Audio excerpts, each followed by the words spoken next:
नमस्ते। आज की इस खास चर्चा में आपका स्वागत है। चलिए सीधे मुद्दे पर आते हैं। आज हम भारत के इतिहास के एक ऐसे पन्ने को पलटने वाले हैं जिसने असल में हमारे आज के भारत की नींव रखी। आज हम पंडित जवाहरलाल नेहरू के उस सफर पर बात करेंगे जिसकी वजह से उन्हें आधुनिक भारत का निर्माता कहा जाता है। देखिए, ये कोई रटी रटाई इतिहास की क्लास नहीं है, बल्कि हम ये समझने की कोशिश करेंगे कि कैसे एक अकेले इंसान का विजन आज भी एक पूरे देश की दिशा तय कर रहा है। तो चलिए सबसे पहले देखते हैं कि आज की हमारी इस चर्चा का रोडमैप क्या होगा। हम उनके शुरुआती जीवन से शुरुआत करेंगे, फिर स्वतंत्रता संग्राम में उनकी भूमिका को समझेंगे।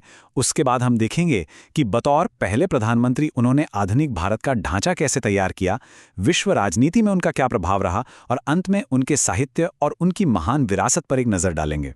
तो शुरुआत करते हैं भाग 1 से, प्रारंभिक जीवन और शिक्षा। चलिए देखते हैं कि इस कहानी की शुरुआत कहां से होती है। 14 नवंबर 1898 एक बेहद संपन्न परिवार में उनका जन्म हुआ। उनके पिता मोतीलाल नेहरू खुद एक मशहूर वकील और स्वतंत्रता सेनानी थे, और मां थीं स्वरूप रानी।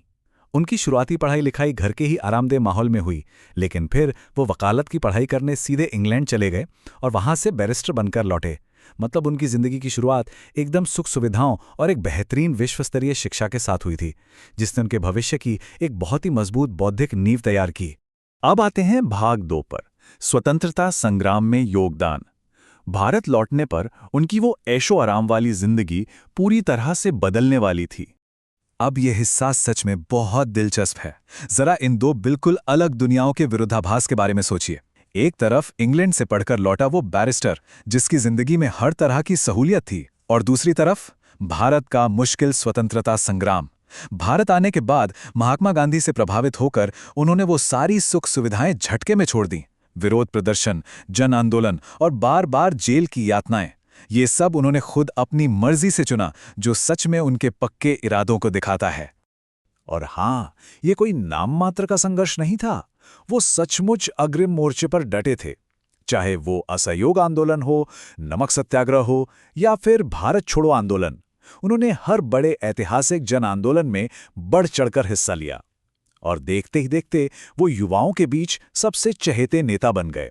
जानते हैं क्यों?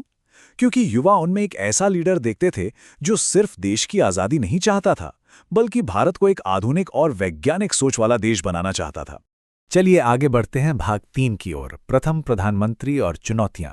लंबी लड़ाई के बाद आखिरकार वो ऐतिहासिक मोड़ आ ही गया। 1947 ये सिर्फ एक साल नहीं है ना। 15 अगस्त 1947 को भारत आज़ाद हुआ और एक नए युग की शुरुआत हुई। लेकिन जरा उस वक्त के हालात के बारे में सोचिए।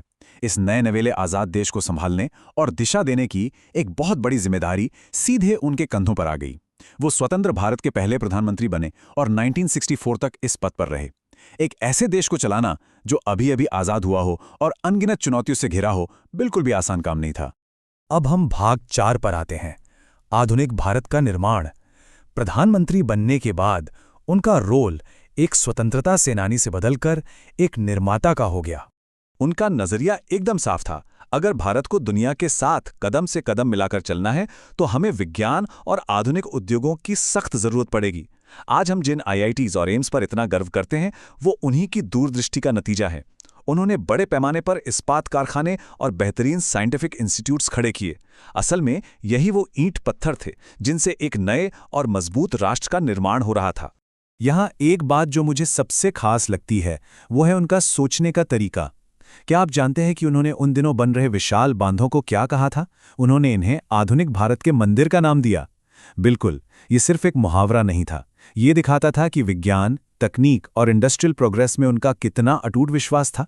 उन्हें यकीन था कि यही वो मंदिर हैं जो देश को गरीबी से बाहर निकालेंगे और आत्मनिर्भर बनाएंगे। अब इस प्रगति को हवा-हवाई नहीं, बल्कि बहुत ही सुनियोजित तरीके से हासिल करने के लिए उन्होंने पंचवर्षीय योजनाओं की शुरुआत की। इन योजनाओं का फोकस 3 मुख्य स्तंभों पर था। पहला, कृषि, ताकि देश में अनाज का उत्पादन बढ़े और गांव मजबूत हों। दूसरा, भारी उद्योग और बुनियादी ढांचा खड़ा करना। और तीसरा, हमारी तेजी से बढ़ती आबादी के लिए नए रोजगार पैदा करना। यह सच में एक बहुत ही सधी हुई आर्थिक रणनीति थी। चलिए अब रुख करते हैं भाग 5 का, विश्व राजनीति और लोकतंत्र। घरेलू विकास के अलावा सीमाओं के पार भी उनका बहुत गहरा प्रभाव था। दुनिया के मंच पर भारत की एक स्वतंत्र पहचान बनाना उनके सबसे शानदार कदमों में से एक था। गुटनिरपेक्ष आंदोलन की स्थापना इसका सबसे बड़ा उदाहरण है। शीत युद्ध यानी कोल्ड वॉर के उस तनावपूर्ण दौर में उनका फंडा एकदम क्लियर था, हमें किसी भी महाशक्ति के गुट में शामिल नहीं होना है, अपनी आज़ादी कायम रखनी है, दुनिया में शांति को बढ़ावा देना है और ग्लोबल लेवल पर एक दूसरे का सहयोग करना है। लेकिन अगर हम अंतर्राष्ट्रीय कूटनीति से हटकर देखें तो घर के मोर्चे पर उनकी सबसे बड़ी उपलब्धि क्या थी? वो थी भारत में लोकतंत्र की जड़ों को गहराई तक मजबूत करना। उन्होंने ये सुनिश्चित किया कि हमारा संविधान सबसे ऊपर रहे, हमारी चुनाव प्रणाली निष्पक्ष हो और संसद की गरिमा हमेशा बनी रहे।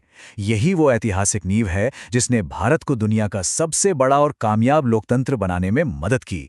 अब आते हैं हमारे आखिरी सेक्शन भाग 6 पर, साहित्यिक योगदान और विरासत। चलिए उनके राजनीतिक जीवन से परे उनके व्यक्तित्व और उनकी विरासत को समझते हैं। एक महान राजनेता होने के साथ साथ वो कमाल के लेखक भी थे। उन्होंने कई प्रमुख और शानदार किताबें लिखी हैं। और हाँ, उनके व्यक्तित्व का एक बहुत ही नरम पहलू भी था, बच्चों के प्रति उनका गहरा लगाव। बच्चे उन्हें बहुत ही प्यार से चाचा नेहरू कहकर बुलाते थे।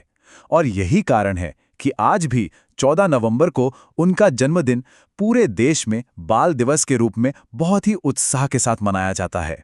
तो अगर हम इन सारी कड़ियों को एक साथ जोड़कर देखें, 1947 में पहले प्रधानमंत्री की कुर्सी संभालने से लेकर 27 मई 1964 को उनके निधन तक, ये भारत के इतिहास का सबसे चुनौतीपूर्ण और बड़े बदलावों वाला सफर रहा।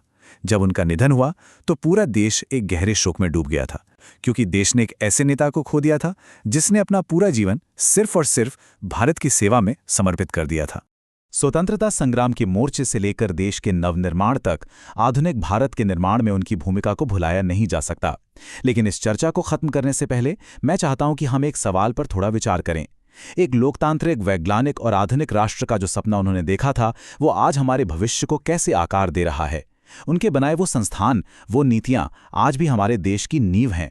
इस गहरी और दिलचस्प चर्चा में मेरे साथ जुड़े रहने के लिए आपका बहुत बहुत शुक्रिया। और हाँ, हमेशा की तरह सीखते रहिए।